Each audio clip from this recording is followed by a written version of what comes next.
उस हवेली के बारे में गांव में कई कहानियां प्रचलित थीं। लोग कहते थे कि वहां भूतों का डेरा है और रात के समय वहां से अजीब अजीब आवाजें आती हैं। कोई भी इंसान उस हवेली के पास जाने की हिम्मत नहीं करता था। एक दिन गांव में राहुल नाम का एक निडर युवक आया। उसने गांव वालों से हवेली के बारे में सुना और उसने तय किया कि वो उस हवेली के रहस्य का पता लगाएगा।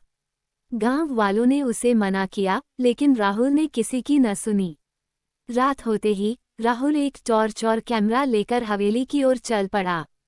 हवेली के अंदर घुसते ही उसकी रूह कांप गई। दीवारों पर जाले लगे हुए थे और चारों ओर अंधेरा फैला हुआ था। राहुल ने टॉर्च जलाकर आगे बढ़ना शुरू किया। हवेली के अंदर जाते ही उसे किसी के रोने की आवाज सुनाई दी। राहुल ने उस दिशा में कदम बढ़ाए। एक कमरे के अंदर उसे एक धुंधली आकृति दिखी, जो एक बूढ़ी औरत की तरह लग रही थी। वो औरत रो रही थी और कह रही थी, मुझे इंसाफ चाहिए। राहुल ने साहस जुटाकर पूछा, आप कौन हैं और यहाँ क्यों भटक रही हैं?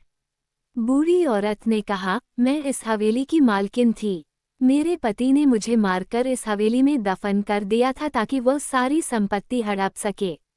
मेरी आत्मा तब तक भटकेगी जब तक मुझे इंसाफ नहीं मिलेगा। राहुल ने कहा, मैं आपकी मदद करूंगा। वो अगले दिन गांव के मुखिया के पास गया और उन्हें सारी बात बताई। मुखिया ने गांव के बुजुर्गों को इकट्ठा किया और सबने मिलकर हवेली की खुदाई करवाई। खुदाई में बूढ़ी औरत का कंकाल मिला। गांव वालों ने पूरे सम्मान के साथ उस कंकाल का अंतिम संस्कार किया। इसके बाद हवेली से कभी कोई अजीब आवाजें नहीं आईं और वह बूढ़ी औरत की आत्मा को शांति मिल गई। राहुल की हिम्मत और गांव वालों के सहयोग से उस भूतिया हवेली का रहस्य सुलझ गया। योजक चिन्ह, योजक चिन्ह, योजक चिन्ह।